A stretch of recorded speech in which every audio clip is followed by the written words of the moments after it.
नीरज चोपड़ा की जिंदगी फिल्मी कहानी से कम नहीं। खंडरा का मोटा सा लड़का कैसे बना वर्ल्ड का नंबर 1 जेवलिन स्टार, चलिए जानते हैं हमारे इस वीडियो में। पानीपत के खंडरा का जवान मोटा सा लड़का 25 साल की उम्र में ग्लोबल आइकॉन बन गया।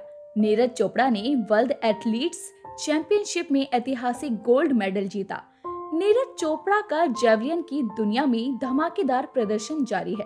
चोपड़ा ने कई चुनौतियों को पार करके भारतीय खेल इतिहास के पन्नों में अपना नाम दर्ज कराया। उनकी जिंदगी किसी फिल्मी कहानी से कम नहीं है। पानीपत के खंडरा का जवान मोटा लड़का बहुत ही जल्द अपनी लगन और कड़ी मेहनत के बल पर ग्लोबल आइकॉन बन गया। जी हाँ, हम बात कर रहे हैं भारत के star javelin thrower Neeraj Chopra की, जिन्होंने रविवार को वर्ल्ड एथलीट्स चैंपियनशिप में गोल्ड मेडल जीतकर इतिहास रच दिया था। नीरज चोपड़ा ने फाइनल से पहले प्रयास में फाउल के बाद शानदार वापसी की और दूसरे प्रयास में 88.17 मीटर की दूरी पर एक भाला फेंककर इतिहास रच दिया था और भारत का नाम रोशन किया था। नीरज चोपड़ा भारत के ऐसे एकमात्र एथलीट बने जिन्होंने ओलंपिक और वर्ल्ड गोल्ड मेडल अपने नाम किए। नीरज चोपड़ा की जिंदगी किसी फिल्मी कहानी की तरह है। साधारण परिवार में जन्म, बचपन में मोटापे का मजाक उड़ाना, लेकिन जज्बा ऐसा कि सुविधाओं की कमी के होने के बावजूद विश्व स्तर पर अपना डंका बजा दिया। नीरज चोपड़ा का जन्म 24 दिसंबर 1997 को हरियाणा के पानीपत के खंडरा गांव में हुआ। चोपड़ा के परिवार की कमाई खेती का आधार थी।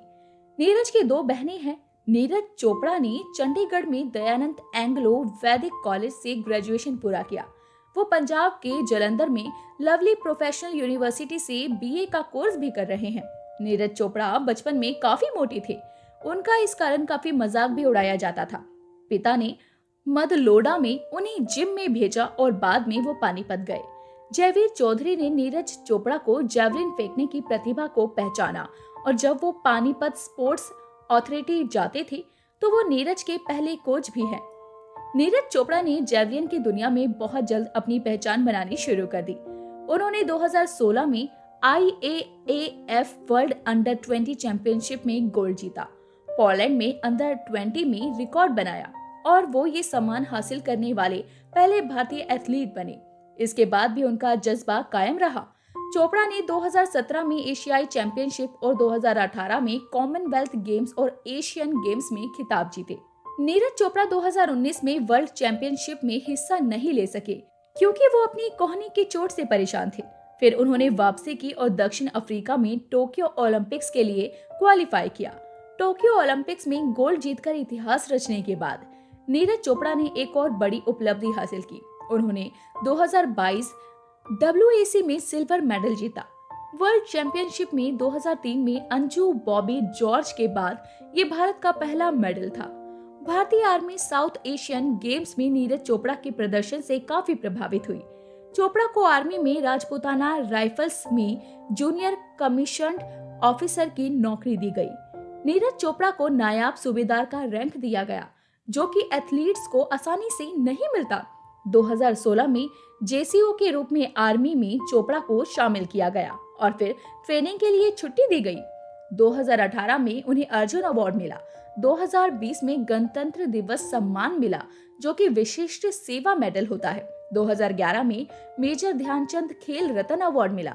2022 में गणतंत्र दिवस सम्मान परम विशिष्ट सेवा मंडल की तरफ से दिया गया। 2022 में गणतंत्र दिवस सम्मान पद्मश्री मिला।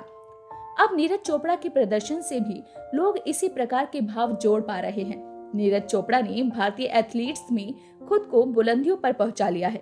उन्होंने बड़ी जीत हासिल की है, मगर खेल के प्रति उनका समर्पण, लगाव और प्रतिबद्धता में कभी कोई कमी नहीं आई है।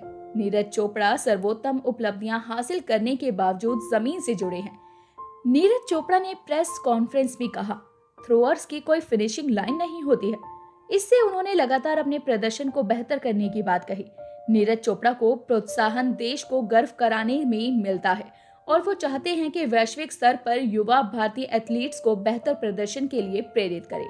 तो दोस्तों, इनके बारे में आप क्या कहना चाहेंगे, कमेंट करके जरूर बताएं। और आपको किस बारे में और किस व्यक्ति के बारे में और जानकारी चाहिए, ये भी आप हमें कमेंट करके बताएं।